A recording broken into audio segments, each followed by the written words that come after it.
Back here at Pioneer Arena, where the Pioneers have defeated Lenoir-Rhyne Bears 67-44, 6-0 now to start the season, and joined by head coach Meagan Price. And coach, the run at the start of the first quarter after Lenoir-Rhyne got the opening basket, and then that run late in the second quarter, I thought took a game that could have been an 8 to 10 point game, and it was wide open. Yeah, and I thought we did a good job sustaining the runs. We talk about that a lot because any team in this conference can be a good team, and so if you're lackadaisical, they're able to go on a run.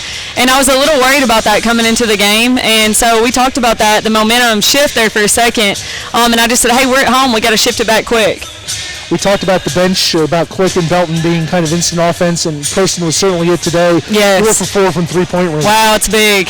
That's awesome. Yeah, Kirsten's done a phenomenal job for us, and I think for us to progress, the first 2 to 3 games, I was harping so much on our bench. Like, we have to get better. Our people coming off the bench have to be able to put the ball in the basket, shoot the open three, take what's given to you, and get stops defensively. And her and Maya both do a good job of doing that for us. Maddie Sutton, 9 points, 11 rebounds, 7 assists. Golly. She's getting people are on her now. They're double teaming her down low, and she's able to spot the open players and get the open threes, and that's been a big help. Yeah, and we've really talked about that because we made that adjustment kind of going down. Well, really not even an adjustment. Maddie's so good, she makes it on her own without me having to tell her.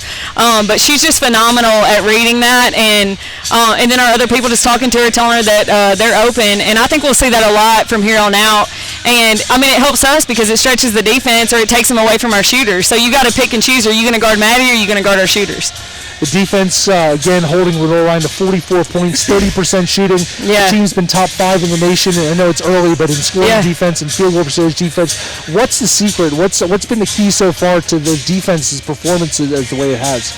It's kind of funny because I was talking to the guy that I used to work for the other day, and I was telling him I feel like we shell so much every single day, and we harp on defense and rebounding, one stop and done. And for us, it goes back, I say this every game, but my 2 assistants do a great job on the scout. And they have really harped and kind of made that their own thing to where if somebody's not doing a good job, like they're in them on the bench, and that takes pressure off me because I can look at our offense during the game. And I say it all the time, but I mean it. They have done a phenomenal job with the scout. You had 2 players with 4 fouls. That you didn't, when Maddie Sutton got her 4th foul, when Marta got her 4th foul, there was no hesitation to take them off the court because you have the trust in them that they're not going to do something dumb and pick up that 5th. Yeah, and it's a good learning tool. Like, I thought today was great for us. I'm glad that's happened because I've been talking in the office, like, what happens if Marta gets in foul trouble? What happens if Maddie gets in foul trouble? But really Marta, because she's our one.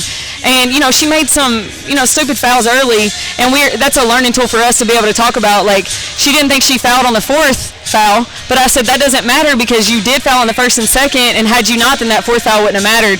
So it's good for us because we're learning, and you know that's situations that she hadn't been in a lot, and I'm glad that we get to learn this semester going into Carson Numa and Catawba. We talked about it in the pregame. You know, this is 6 games now. Everybody's ready for a little bit of a break, a physical break, a mental break. Yeah. What do you tell the team going into break, or how do they stay? The thing you want to do is you're 6-0, you're playing so well, and it's like, you know, okay, now we get. How's it going to be when we come back?